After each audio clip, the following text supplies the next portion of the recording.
Missed an episode of your favorite podcast? Choose from over a decade of content in our archives, not just the latest episode. All free at GCNlive.com. This is your call to action. Get prepared, America. Economy, survival, energy, disasters. This is USAPrepares.com. Informative radio, educational radio. Interact now by emailing instructor@usaprepares.com or text at 434-390-7953. Class, please take your seats. Now, your instructor, Vincent Finelli.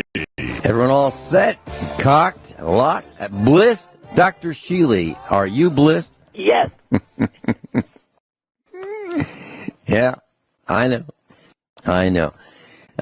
Class, we broadcast 2 hours daily, Monday through Friday, right here from high atop the Missouri Ozark Mountains. Dr. Shealy is in the Ozark Mountains as well.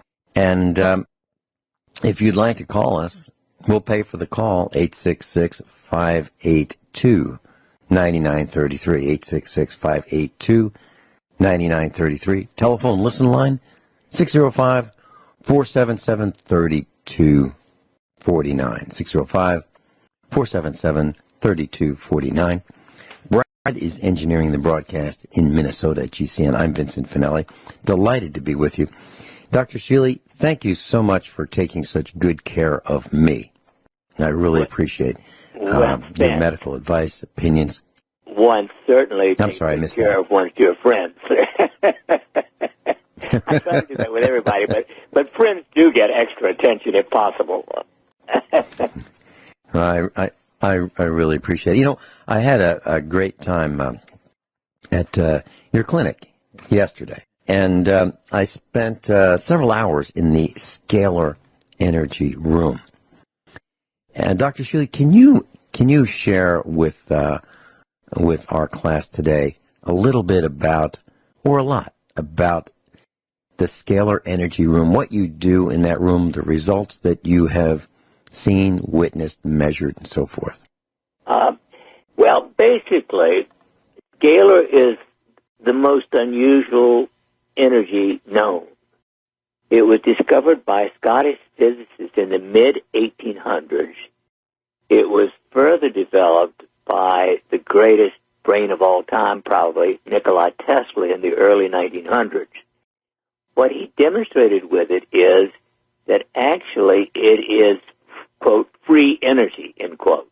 Now, what that means is, according to physicists, every empty space, not only here in our house, on our planet, but in the universe, is filled with something called scalar energy. It is unfocused, so it's just there, waiting to be tapped. If we tap it, according to Bill Tiller, a retired chair of the Department of Physics at Stanford University, in the space the size of a helium molecule, which is the smallest physical thing I can think of, there is enough energy to boil the ocean. So there is truly unlimited energy if we know how to focus scalar itself. Of course, the energy empire, the part of the major evil empire of the entire world, did everything in their power to destroy Tesla and his work.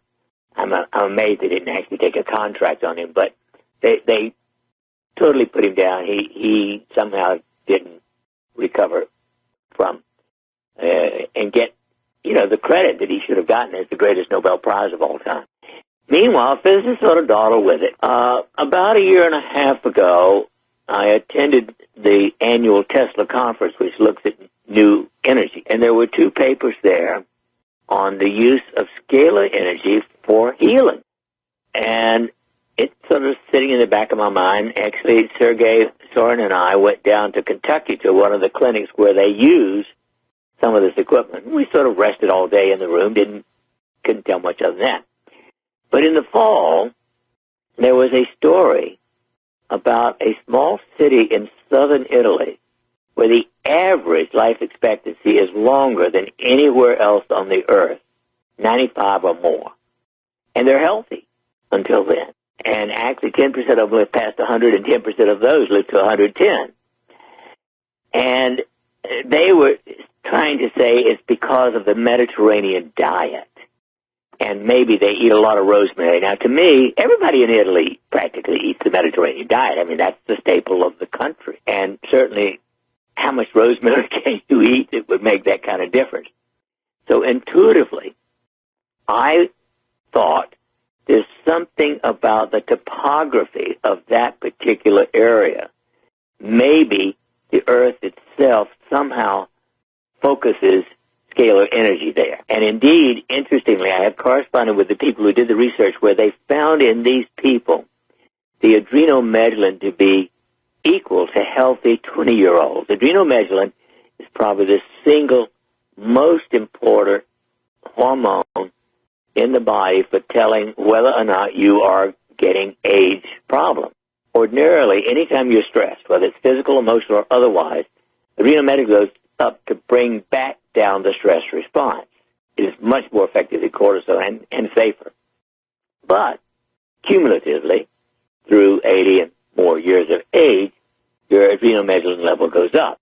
So I had 28 people volunteer to have their adrenomedullin blood level drawn, and then over the next 4 weeks to spend 36 hours, 9 hours every week for 4 weeks, and then redraw the adrenomedullin. We finished that study in mid-March. It took us 6 weeks to get all the results because at that time I'd never found a commercial lab to do it. I had to do it at a research lab. At any rate, the results were that adrenomedullin, and in my people now, the average was well above 100. Normal, healthy, and a 20-year-old would be less than 10. But the average came down 52%, which means just 36 hours a month markedly reduced years and years, decades of stress accumulation. So a couple of weeks ago, today, in fact, 2 weeks from today ago, we had Dr. Philip Landis, who is a naturopath and also chief cloud pilot, part of the MNHA, who does live blood analysis. Live blood analysis is you take a drop of blood just from the fingertip, put it on a slide, and look at it because there are a dozen different things you can see under the microscope that mainly look at excess clotting or inflammatory responses. So we took 3 different drops of blood, and we put one of them under the microscope immediately, and then just 20 minutes, the other one was put in the scalar room, amplified, by the way, by crushed sapphire. We can go into that later. And looked at the blood again, and a 50 to 80% reduction in all of the inflammatory markers in 20 minutes. Now, the people also in that second study did a urine before they started to measure free radicals and spent 3 hours in the room themselves and redid the free radicals gain, and free radicals came down just in 3 hours, 40 to 50%. I mean, that both of those things suggest marked stress reduction in a short period of time. Now, you have to keep at it because, you know, all of us have accumulated however many decades of stress before this was done. Meanwhile, also, we have done Oh, by the way, as a third slide, we put in the PIMF device, our pulse electromagnetic field device, and it also reduced free radicals essentially as much as the scalar did. Then, since then, we have also done 3 people where we have looked at the EEG, computerized EEG, for 15 minutes plain while resting, then 15 minutes with the scalar near the head, and then 15 minutes with the PIMF near the head. And again, the results are quite striking. The scalar near the head puts the brain into deep, deep, deep delta, which is the deepest relaxation you can have before you fall asleep. Interestingly, the PIMF device puts it into high beta and gamma. Gamma is peak performance mentally. So it's quite different from its effect on the brain. It has a beautiful effect, but it's not as deep relaxation. It is amplification, if you will. Now, to me, looking at all of this cumulatively, it means that scalar energy, focused the way we can do it electrically, is the most healing force we know on Earth at this point. Now, there's another aspect to this that I can consider critically important. I have about 200 different patients whose EEG has been changed instantly, within seconds, by a spiritual healer from outside the room up to 1,000 miles away. Now, one of the things about scalar is it moves many times the speed of light. I don't know anything else that can move 1,000 miles in seconds and change your EEG. So it looks as if spiritual healers, who are good at least, can change your EEG. Therefore, they must be mentally focusing scalar energy. And putting all this together, what it sounds to me as if is the universe is filled with this phenomenal energy. And I have to say the manifestation of God, in my opinion, whatever the organization of the world universe is, invokes or produces, puts out scalar energy. And with the right kind of mental attitude, you can focus it. But there are machines now that we can use to focus it in a health healing way. So we are producing, and we'll have within 3 weeks, our Sapphire Enhanced adrenoscalar devices. These would be very small, not much bigger than a framed photograph, maybe about 10 by 12. And you can put it in your bedroom. And so you get anywhere from 7 to 8 hours, hopefully that's how much sleep you're going to get, every night. And getting that much every day, I believe, will reverse illness and help health better than anything in the history of the world. Sorry to be so long-winded. Dr. Norman Shealy's with us, class, and we're going to talk a little bit more about this when we come back. We're talking about scalar energy, and I've got scalar energy right here. Yeah, I was just getting out the ruler to measure the scalar energy device that Dr. Shealy lent me. And it's right here in the studio, and I've been using it for several days here. And Dr. Shealy, I'd like to share with you, if it's okay, some of the results that I've experienced. Would that be okay with you? Do we lose Dr. Shealy? Well, let me tell you anyway. So I have this device, and okay. Dr. Shealy, is it okay with you if I talk about the scalar energy device that you lent me, the prototype? Oh, absolutely. Okay. Go for it. Well, class, all right. So, class, you know that I've had some health challenges. I don't really want to get into specifics, but I've had some issues with respiration. And so I have I've gone to Dr. Shealy and gotten medical counseling and advice and treatments and so forth. And I have experienced several times his scalar energy. He has a couple rooms that have scalar energy in it. And my experiences have always been the same. When I go into either one of those rooms, I get into a state of relaxation. Literally, almost a state that you might consider just before hypnosis. And one day, recently, I experienced the pulsed electromagnetic field device, the PEMF device that Dr. Shealy and Luke Cassidy have created. And I've experienced that simultaneously with scalar energy.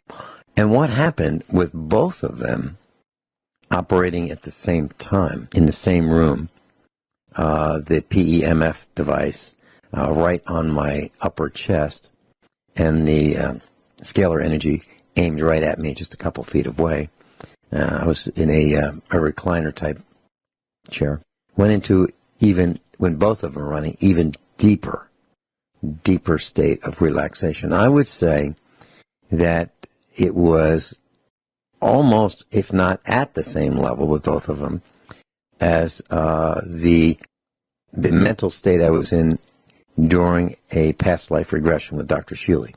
Now, the difference between the past life regression state and the state recently with the PEMF device and the scalar energy device is that I was alone in the room with the scalar energy and PEMF. And I just closed my eyes and I was out. Now, it was not a, boy, I'm really exhausted, tired, out. I was just, I had energy, but my mental state was very, very calm. And if I wanted to focus on something, I believe I could. And so Dr. Shealy lent me the scalar energy device, and I put it in the bedroom, and I was out. Absolutely out. And again, it causes this state of deep, deep, deep relaxation. And I mentioned this to Dr. Shealy's nurse as I was starting to experience this. And I said, this is like one step before a past life regression type hypnosis. One step before. And that was early in the experience, lying or reclining in this, we'll call it a lazy boy type chair. But later on, during that same day, maybe a half hour later, I was way more relaxed than even that, and even in a deeper, deeper state. So that's what I've experienced. And right this moment, I have the scalar energy device aimed at me. It's about 3 feet away. And that's as close as I can put it in the studio. It's behind me, and it's aimed about 3 feet away. And I've looked at it with the tri-field meter. And it does register electrical energy, and it does register some magnetic energy. But as you move away from it, just a few inches away, it decays very, very, very quickly. So at 1 foot away, I don't think it's measurable with that device. So that has been my experience in a nutshell. Do I plan on continuing to use it? Yeah, I'd like to use it for 30 days and give you a full report as to my experiences, if they change or if they stay the same. But I can tell you one thing, it is very, very relaxing. That's Dr. Norman Shealy's with us, medical doctor. And if you'd like to go to his website, you can go to normshealy.com, NORMSHEALY.com, NORMSHEALY.com, and you can get the free newsletters, the ones that I get. You can peruse his optimal health recommendations, and you can see what he's up to, and you can find his address for his clinic if you'd like to visit him and Dr. Sergey Sorin and the staff at Dr. Shealy's office in Springfield, Missouri. Dr. Shealy, would you like to share with us how we can get in touch with you? Well, Norm at Norm Shealy, of course, if they want to do email, if they want to call the clinic, it's 417-351-5221. And, of course, I think they should stay tuned because the weekend of October 5th, 6th, etc., I'm meeting in Connecticut with a firm to, release nationally our information on all of our products, but especially the Sapphire Enhanced Adrenoscaler device that we have created. Because, in my opinion, this is the single most important health-enhancing discovery in the history of mankind, or womankind. Mm-hmm. Well, I'm using it right here, Dr. Shealy, and I can tell you that it really, maybe our class can hear the relaxation in my voice. It absolutely has an effect on me. And what I've done, Dr. Shealy, is I've measured the output of this. And in class, it looks like a picture frame with a blinking LED to tell you that it is operational. And there's a 0 to 3 range on a tri-field meter for magnetic measurements, and it measures the magnetic activity, it measures electric activity, and it measures radio / microwave type frequencies. Now I measured, and they're very low, very in terms of once you get maybe 12 inches away, it's hardly measurable on these scales. But I did plug in a kilowatt, KILL-A-WATT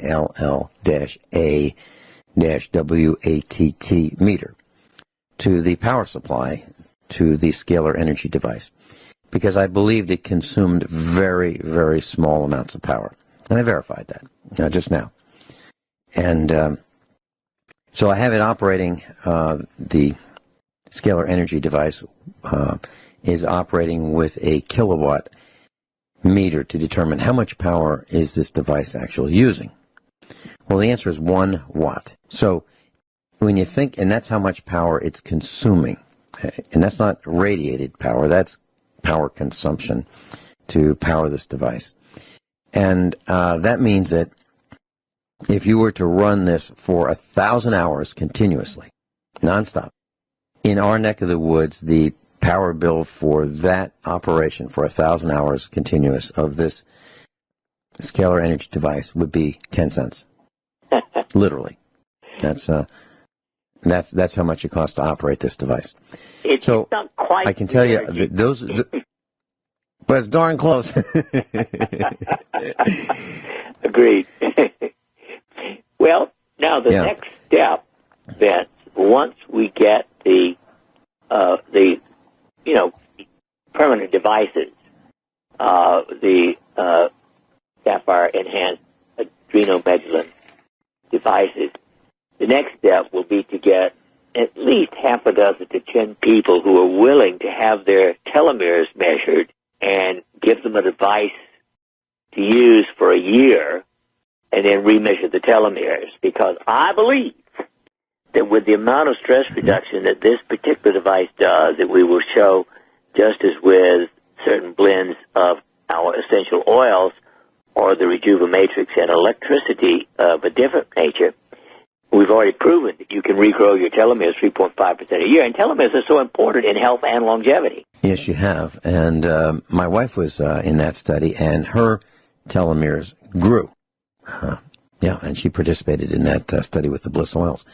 Dr. Shealy, I was talking with a few young people about stress. And the first time I heard about stress in my life and paid attention to it was in the 1990s. I was a computer consultant for several school districts in Virginia, and I was talking with one of the teachers, and she says, and she put her hands up like she was under arrest. And we're just talking, very calmly. I was in her classroom, and we're talking about the technology. And, I mean, no one pointed a gun to her head. Okay? No one was yelling and screaming. The students weren't running around. It was just us in this room, and we're just chatting about technology. Nothing to get excited about at all. And she raised her hands like she was under arrest and looked at me, and she said, "I'm stressing. I'm really stressing." And that was the first time I heard the word stress and the word stressing. And I didn't understand really what she was talking about.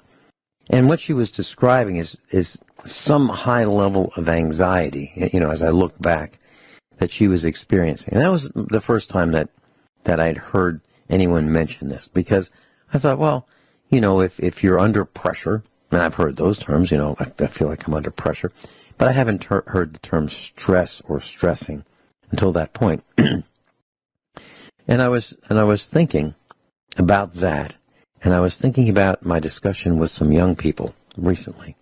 I'm talking about,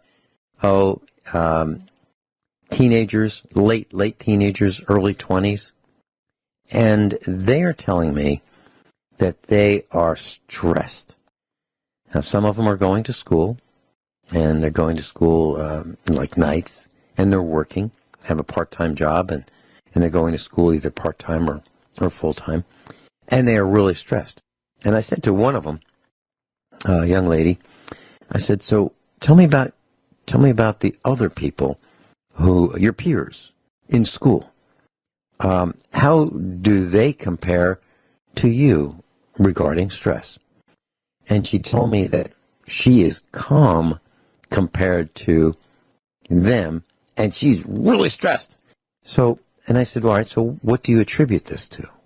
She said, "Well, we've got we've got classes, and we've got some, exams, and we have some reading material, and, we have to keep up with our studies. Okay, yeah, I did that too. I went to school full-time for my master's at night, and I did my master's degree in 18 months, and I was working full-time, and I was traveling 66 miles each way between school and my full-time job as a financial analyst and later on as a computer systems analyst. So I thought that, well, if I have, and I called it pressure, if I had the pressure of one exam over my head a week, it'd be, what's the difference between that and 4 or 5 exams a week? So I'll just do it all at once and bang this master's degree out. Well, but I never really complained to anybody. I never really said, well, I'm really stressed. This is terrible. I just did it. Okay? I did, and it was self-imposed. It wasn't like anyone said to me, Vinny, you're going to get a master's degree, whether you like it or not. It wasn't like that. I decided I wanted to get one. Well, the point I'm trying to make is I don't remember in the 70s when I was doing my undergraduate work, my bachelor's of science, ever saying I'm really stressed and anxious and, I never said that. And neither did anybody else. It's just something that wasn't mentioned. Either maybe it didn't exist or maybe we never talked about it, but for sure we didn't talk about it. However, when I talked to this young lady about her stress and her peers, I asked her what she thought it might be, and she mentioned school, and she mentioned, that, but also working. But then she said something that was even more significant, and she referred to it as the social pressures, the constant contact, the cell phone, the constant texts, the constant need for updates, the constant need to find out what each other is doing and when and why, and looking at those pictures that are sent on the smartphones to each other.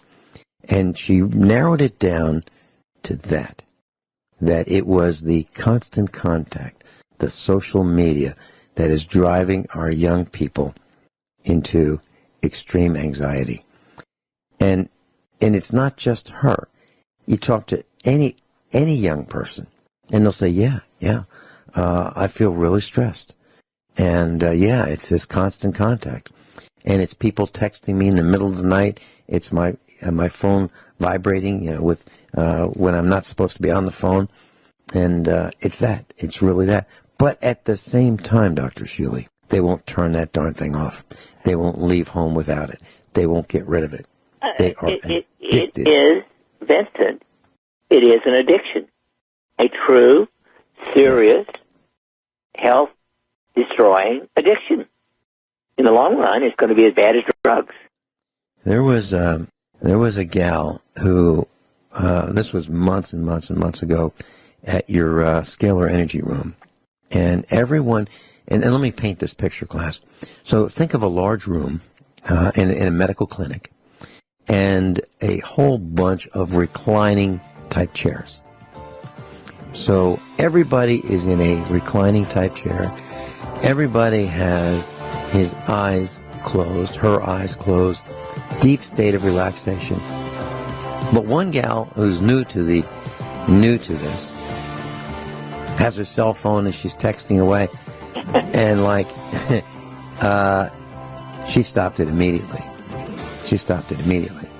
Because we said something.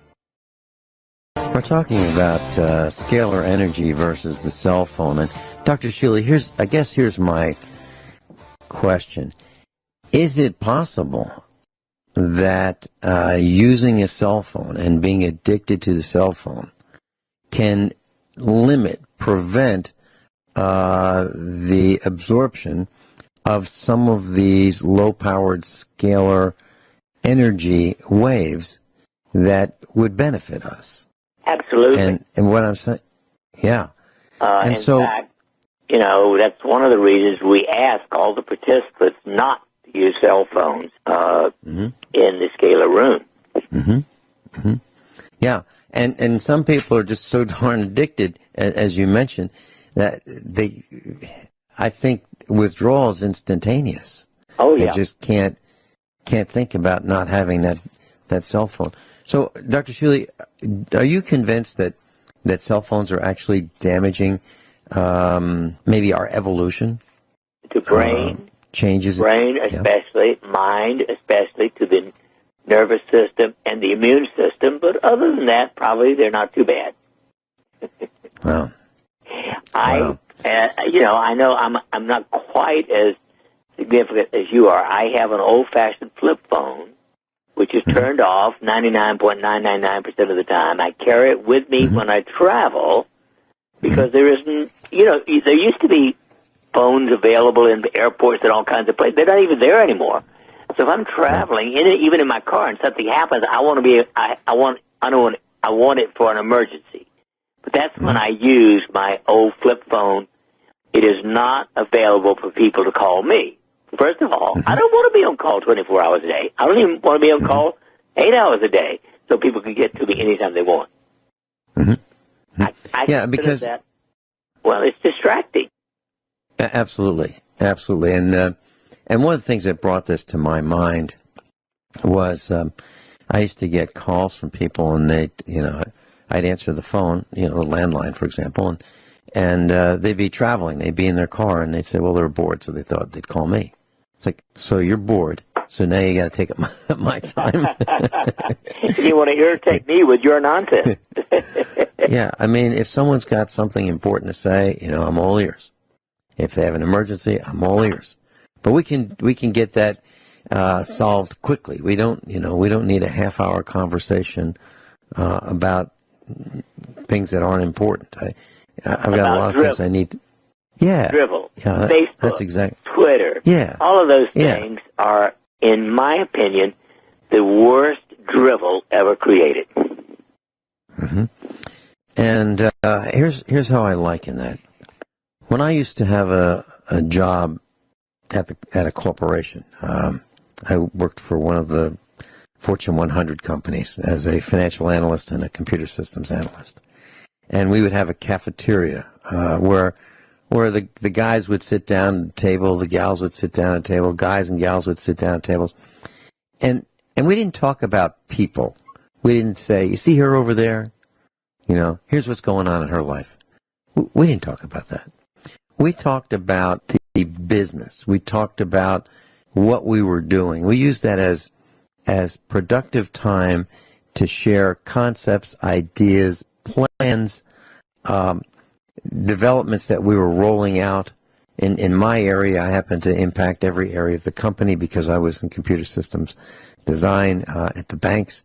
And I talk about, with members of the departments I was building systems for. I would talk about where we are, what we're doing. I'd get their input, see if they had any changes. It was productive use of time. It wasn't like, hey, you want to see a picture of my dog? You want to see a picture of my dog looking at another dog? You want to see three dogs all looking at each other?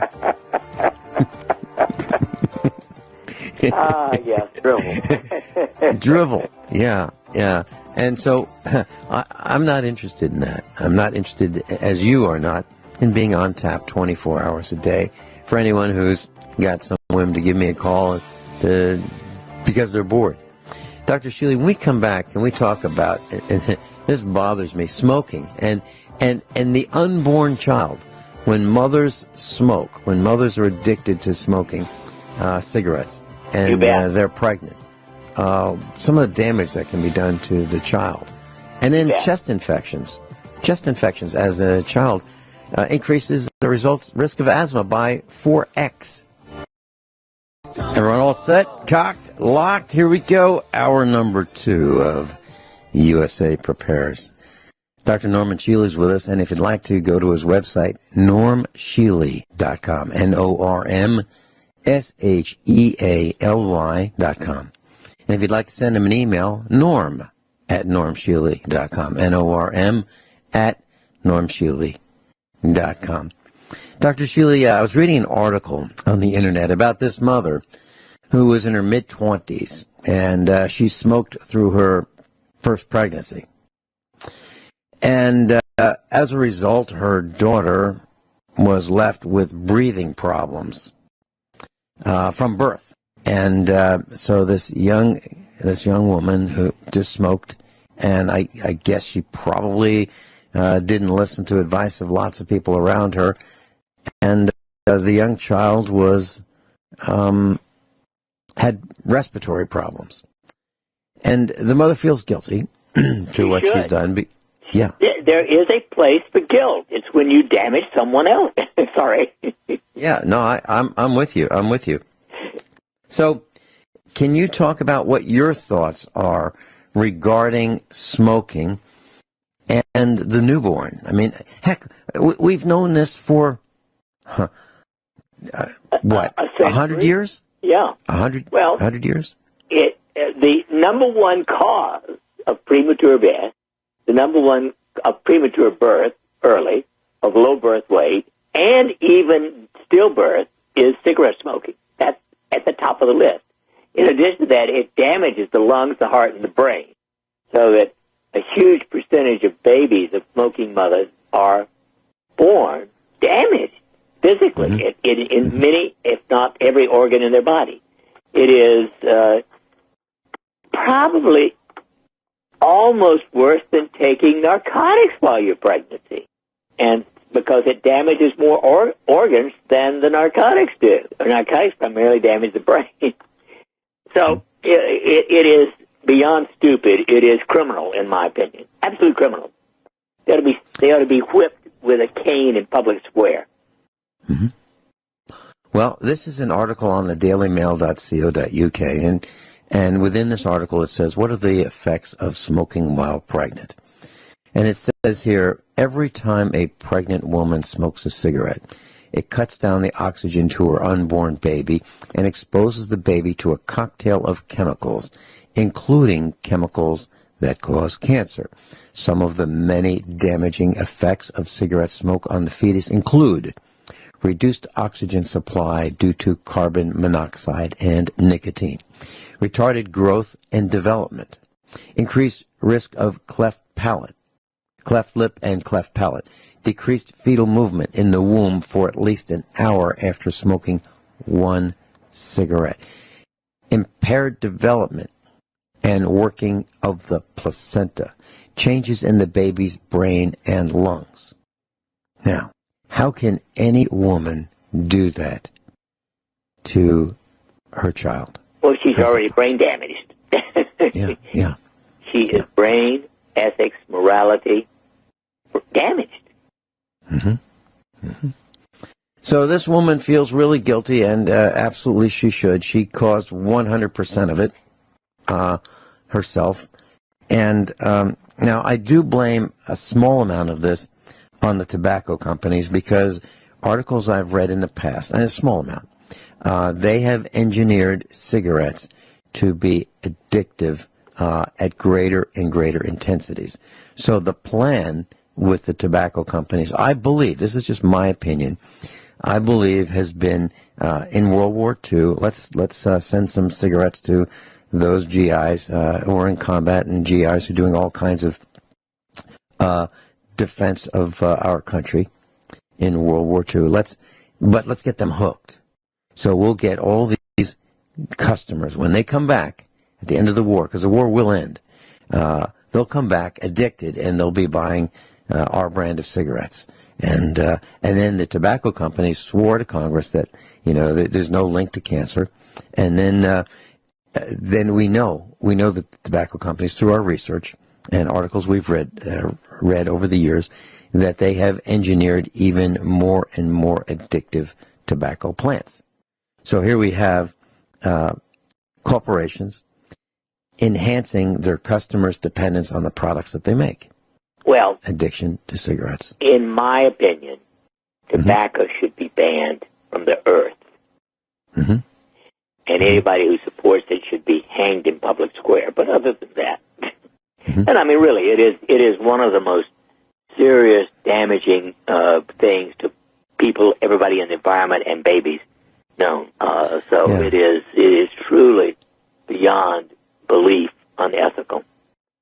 And many smokers leave a trail evidence that they were there. Oh, yeah. And here's, and the trail is, it can be as simple as cigarette butts. You know, we live on a dirt road, and I don't know why, but many times a year we go and clean up the trash along our dirt road, and we will find all in one spot cigarette butt after cigarette butt after cigarette butt, as if, and this is probably the case, as if someone pulls over the side of the road, rolls down the window, and throws their cigarette ashtray overboard on the side of the road. And I think that some smokers, not all, but some, feel that it is their right to throw cigarette butts out their window as they're speeding along the highways and byways. Some smokers feel that it's their right to just dump their cigarette butts wherever the heck they feel like it, wherever. And I can tell you this, that one cigarette butt, if a person smokes one cigarette outside of a house, and then brings the cigarette butt inside and finds an ashtray, and then puts that cigarette butt in the ashtray, it'll stink up the whole kitchen. Well, they won't find an ashtray in my house. We gave them up when we got married. Yeah. There you go. So, for the life of me, I don't understand smoking. I don't understand how anyone could pick up that habit. 100% of people have to know. They have to know that it's a killer. They have to know that it's offensive. They have to know that it causes respiratory problems for those around them, or it could. They have to know that it's a dirty habit, but they don't stop. Well, it is dirty, filthy, immoral, but other than that, Mrs. Lincoln, the play goes on. I mean, so how about if I went into somebody's house and said, hey, tell you what, you don't mind if I've got this sheet of paper in my hand, you don't mind if I just light it here in the kitchen sink, do you? It'll smoke up a little bit. I have a few ashes, but we can wash them down the drain. Is that okay? You mind if I just light this on fire in your house? But no. Yet, but yet, that is similar in concept to what happens. So, well, we're successfully alienating lots of people here on USA Prepares. I've alienated those who want higher electric rates. They're mad at me. Some veterans are mad at me because I think it's wrong to offer, for corporations to offer discounts just to veterans, just because, or to the military, I should say. I know that there's some annoyed with me for that. What I'm saying is, I don't think people should be given special treatment because of their occupation. Okay? I don't think they should be given special treatment because of their occupation. Not because of military, so to speak, but them being singled out. And I'm going to talk about that maybe tomorrow. Ben? Yes. There's another aspect you haven't mentioned. What's that? They are responsible for roughly 50% of all medical costs in the country. Cigarettes. Yeah. Smokers have up to 3 times the various serious illnesses such as lung cancer, chronic obstructive pulmonary disease, diabetes, heart attack, and disease as non-smokers. And so everybody's medical insurance, no matter who you are, is doubled or tripled because of smokers. That presents a whole new light, Dr. Shealy, on why we need to stop smoking right now. I don't mean you and me stop. I mean everyone else who's smoking. That's right. Stop. Yeah, they are costing everybody in the country. Mm-hmm. I mean, that is a gain. Immoral, unethical, unacceptable. They ought to be caned in public square until they quit. I mean, I'm serious. I mean, I really believe that they must be forced to quit. Back in the 1970s and before, it used to be commonplace for people to smoke in the workplace. Oh, yes. So on planes? It was very common. On airplanes, on trains, on buses, in their cubicles, in their open office space, even in institutions of higher learning. Yeah. And they even had smokers' lounges. Well, they used to call it secondhand smoke.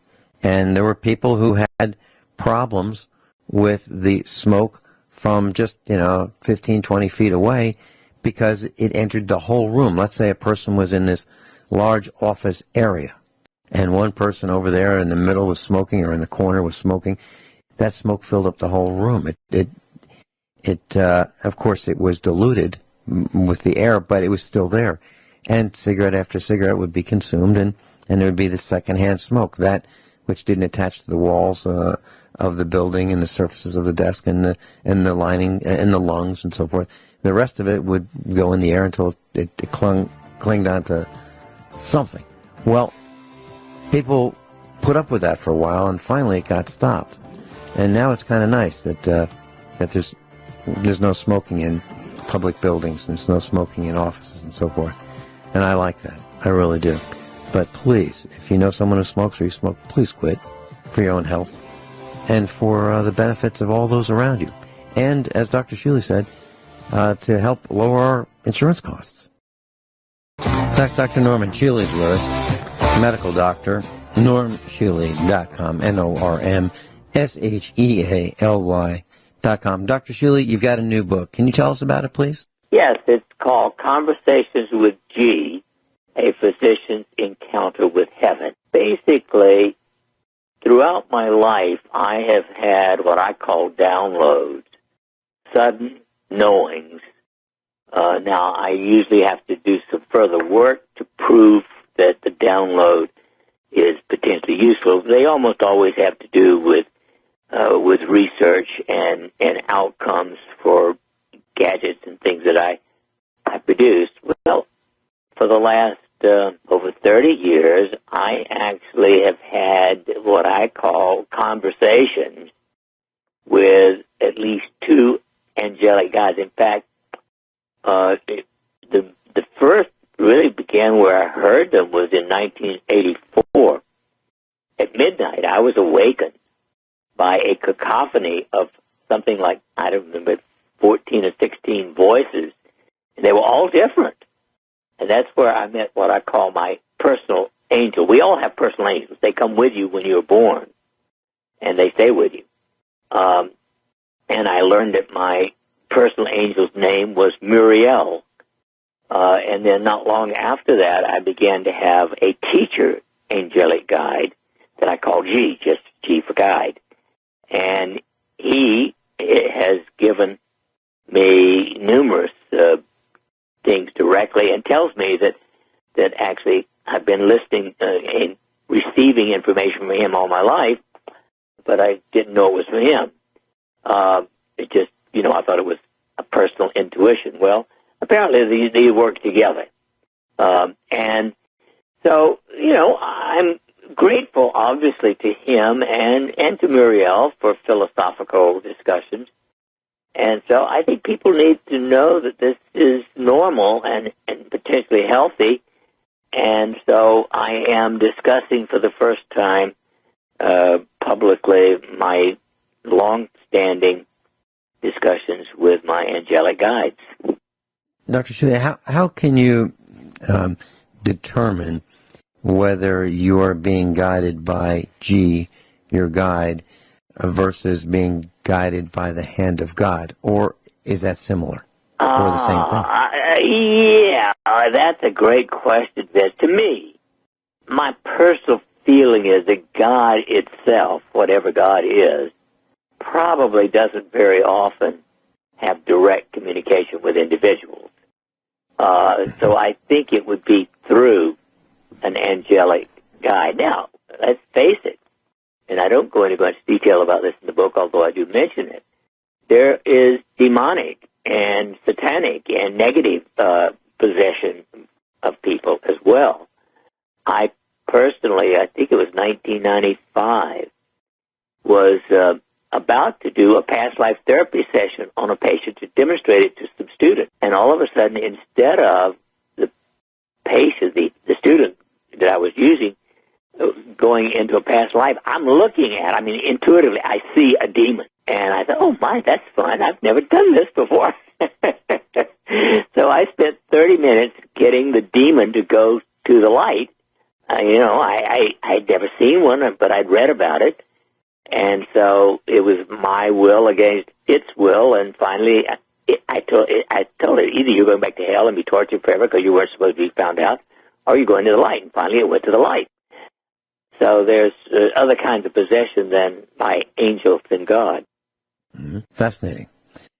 Dr. Shealy, how do you discuss past life regression, that type of a procedure, therapy, experience with those who are absolutely vehemently against it, who, for religious reasons? Well, Vince, I don't argue with fundamentalists who have no fun throughout life. I mean, seriously.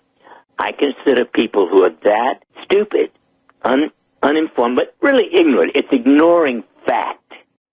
There was a wonderful book written by an Anglican Scottish minister, Geddes McGregor, many years ago, called Reincarnation in Christianity, until Constantine had created the New Testament in 325. Reincarnation was part of Christianity. They threw it out because the philosophy was if you believe you've got a second chance, people can't be controlled. Mm-hmm. And so to me, ignorance is ignoring fact. And fact is reincarnation is as real as incarnation. Okay. I was reading an article about, and I've got it in front of me, about children who have chest infections. And it's, again, at dailymail.co.uk. They've got a lot of thought-provoking articles. And they've got a lot of actresses bending over in, scantily clad attire as well. But they have some articles that I think are worth reading. And this is one that provokes a lot of thought. And it says that having a chest infection as a child raises an adult's risk of asthma by up to 4x. Suffering from a lower respiratory tract infection increases the risk by 2 to 4 times. An upper respiratory tract infection raises the risk by 1.5 times. And it says that more study is necessary, but a respiratory tract infection such as bronchitis or pneumonia before the age of 5 increases the likelihood of an adult developing a lung condition at 2 to 4x. Now, it seems like it would make a lot of sense. When you get sick as a child, if you damage your lungs with, and who hasn't had bronchitis? A lot of people have had pneumonia, but bronchitis, that was, heck, there were a lot of people with bronchitis when I was growing up in elementary school. So, Dr. Shealy, do you buy that it increases the risk of asthma as you get older? Oh, yes. Look, the immune system is ultimately the major, important aspect of health in every possible way. Everything that takes place in your body, probably to a greater or lesser extent, is ultimately the result of how strong your immune system is. It affects everything. And so people who are, let's say, deficient in vitamin D3, and 80% of adults are, and I don't know what percentage of children, but it's probably just as high, and 80%. Class, Dr. Shealy's with us, and we were talking about an article I was reading on the dailymail.co.uk, which talks about having a chest infection as a child raises an adult's risk of asthma by up to 4 times. And Dr. Shealy, you were talking about, and it seems to make sense to me that the cause and effect there. We were talking about the immune system, and you were talking about vitamin D3 and a lack of vitamin D. Would you please continue with that? Yes. Vitamin D3, of course, is probably the number one serious deficiency. Vitamin C, even, a deficiency. And there's dozens of other things that can affect the immune system. But if your immune system is not strong, you're prone to everything from frequent infections to cancer and every other illness known. And so basically, that's why it is so important to have good health habits all of your life. Okay. And one of the things that you recommended on this broadcast was Greek yogurt. And you've mentioned it many times. And now we're talking about plain Greek yogurt. Now, the one that I like the taste of the best would be the vanilla. However, it's got sugar in it. Sugar. It's got sugar in it. And what is sugar? Poison. Well, so I have been buying the plain Greek yogurt. And I got to tell you, it doesn't taste great. I got to tell you that, but what I do is there's one of them in the refrigerator that's just for me. There's others for other people, but I've got my own. I go get a clean spoon, tablespoon, and many times a day, every couple of hours, I will, between meals, I will grab a heaping tablespoon, and I'll eat it right then and there, and then put the tablespoon in to be washed in the sink. So, or I will put it in the dishwasher. But what I'm saying is many times a day, 1 tablespoon. Dr. Shealy, is this a reasonable protocol to improve my immune system? Absolutely, because it provides the healthy bacteria that your intestines need to help with everything in your body. Now, if you really, really like the vanilla, I don't know what it would taste like adding just a tiny bit of vanilla flavoring and stirring it up. Natural vanilla. Yeah, natural vanilla. That would be okay. Okay, I'm going to try that. It's worth trying because there's a lot of people like, a little flavoring. Although I like Greek yogurt, because of my schedule and traveling, my favorite actually is homemade kefir. And it's got much of the same kind of bacteria in it.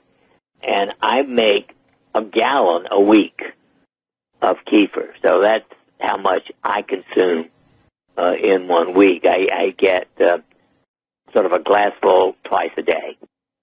Can you tell us your recipe? Would you share that with us? Well, you have to get kefir. You can buy plain kefir at the health food store.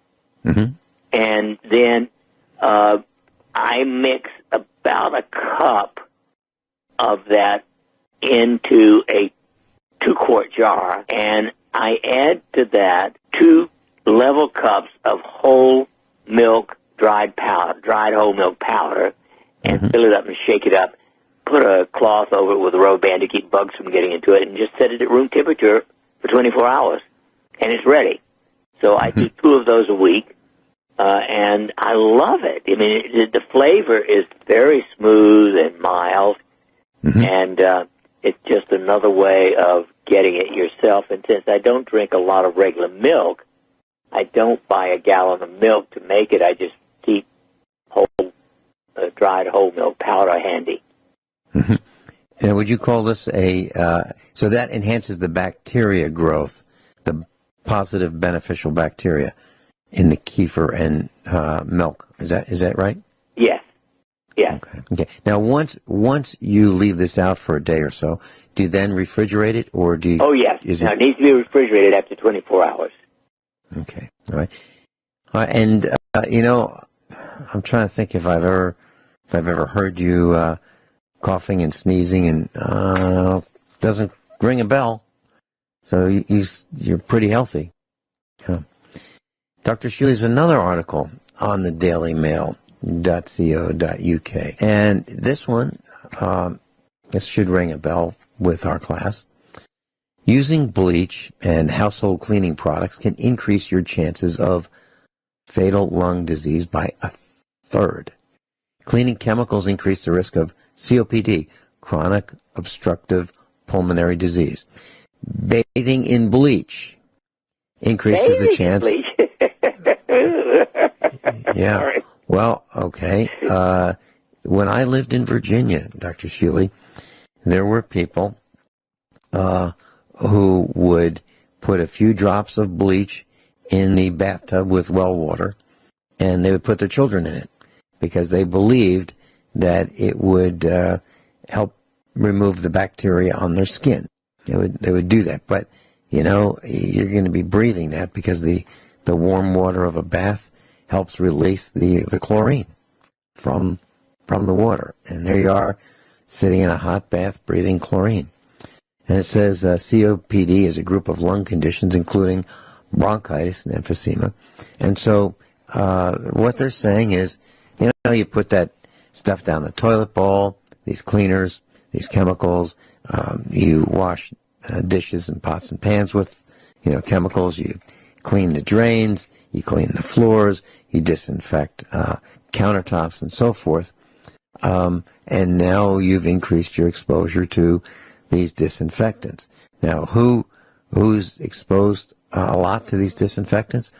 Well, nurses, people in the food service industry, because as I remember it, the Board of Health requires that if you have a restaurant, that you have a bucket with chlorine bleach and a rag in it at the ready, typically under the counter at all times.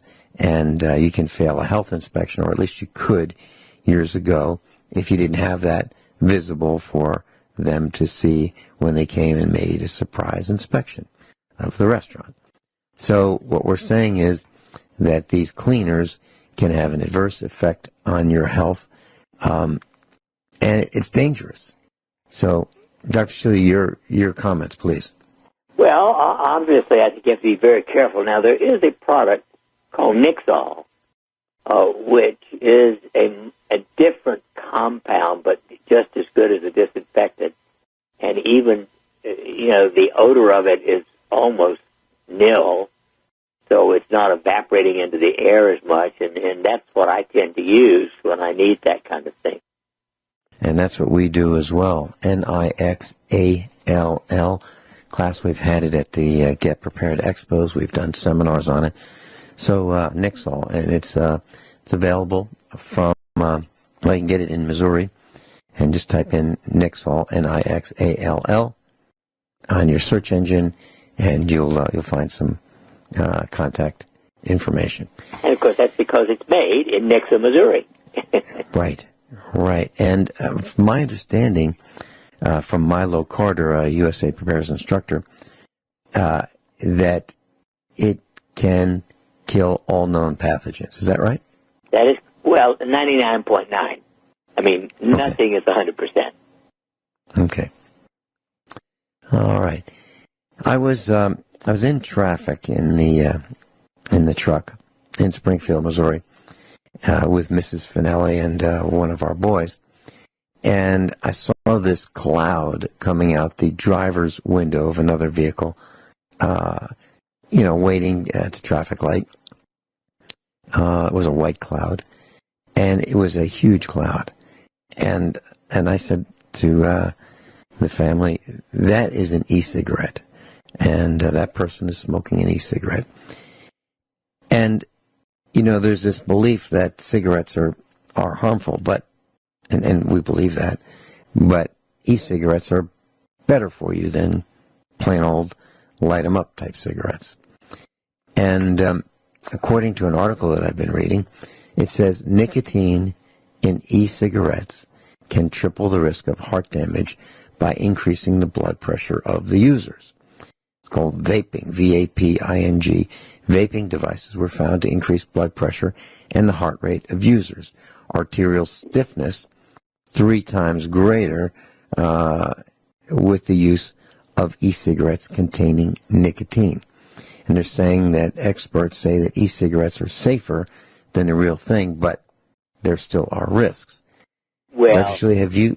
Yes. Which poison do you want? I mean, come on. Is there such a thing as safety when it comes to poison? A little bit of arsenic, cumulative, is just as bad as a large dose. Suddenly, I mean, it may take longer to kill you, but it still kills you. Mm-hmm. Poison is poison is poison. All right. So then the next question, Dr. Shealy, is for those who are absolutely positively addicted to cigarettes. Is it medically safe, in your opinion, to just stop, or do they have to, or do those who are addicted for a long time, do they need to wean off over a period of months or weeks or days? Or what are your thoughts? Interestingly, weaning almost never works. This stuff is so addicting that even a little bit keeps you hooked. You do need to go cold turkey, and although you may have for a week or two or three shakes and chills and all kinds of mental and sleep problems, the only real solution is cold turkey. Now, we do believe that if you're willing to use Earth Bliss and Air Bliss every day, it can markedly help prevent a lot of the withdrawal symptoms from nicotine. But you have to use it, and you have to be willing to quit. Again, I don't recommend weaning. Okay, so class, if you want to try Earth Bliss, it's one of Dr. Shealy's essential oils. It's available on the website, normshealy.com. When we come back, let's talk about maternity wards and turning away women who are in labor. Class, Dr. Norman Shealy is with us, and if you'd like to contact him at his clinic, 417-351-5221. 417-351-5221. And you may want to make an appointment to go see Dr. Shealy or Dr. Sergey Sorin, his medical partner. Dr. Shealy, I was reading an article about toxins in inkings, meaning tattoos, could give you cancer. I mean, that's always been a question I've had. We've talked about it on the air, and here it is. dailymail.co.uk. Why tattoos could give you cancer. Toxins in inkings stay in your bloodstream for life and accumulate in lymph nodes.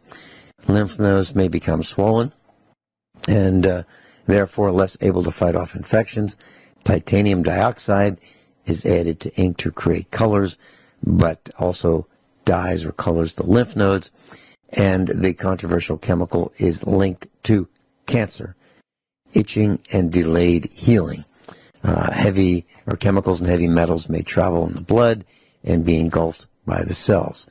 So here we have a link or a question that says, could tattoos and the inks which stay in your body for life, could they be involved in causing cancer? And Dr. Shealy, you've talked about this before. Any thoughts? Well, poison is poison. I mean, there are 550,000 commercial chemicals that are toxic released into our atmosphere every year. Of course, probably the number one is Roundup by Monsanto. And probably equal to that is nuclear energy. We've had more artificial, if you will, nuclear waste into the atmosphere in the last 60 years or so than in the previous 5 billion years. So humanity has been beyond stupid. They have been unbelievably dangerously ignorant in overpollution. No question. So I guess what you're saying is that, getting a tattoo is a voluntary thing. I guess under most circumstances, no one's pressuring a person at the muzzle of a gun to get a tattoo. And why not think about the consequences? And how about if you tattoo that current girlfriend's name on your chest or your arm or wherever you happen to tattoo it, and then things don't work out, and that girlfriend is replaced with another girl who has a different name? How is that new girlfriend going to feel about seeing the old girlfriend's name every time she looks at that part of your body where you've got that tattoo? So you might want to think about that. And now tattoos are great for identifying people, and they're also great for helping you not become anonymous. So my position is I don't want one. I really don't. Well, I don't want one dot of one anywhere on my body. No, it's enough stupidity. It's beyond stupid. I mean, problem is problem. Why court problem? I remember when I was in school, people would write themselves notes. They would take a ballpoint pen and write it on their palm of their hand or their wrist. And I would say, does that ink stay there for a long time? And they say, no, it disappears. So where do you think it goes? To your lymph system, you lucky person. Yeah. that Bic pen or whatever pen they're writing with, that ink that leaves the ball of the ballpoint pen that goes onto the skin a lot of it gets absorbed. So why do that? Why risk it? Dr. Shealy, so that number, if you'd like to contact Dr. Shealy's office, 417-351-5221. 417-351-5221. That's the number for the clinic. Dr. Shealy, thank you so much for being with us here at USA Paris.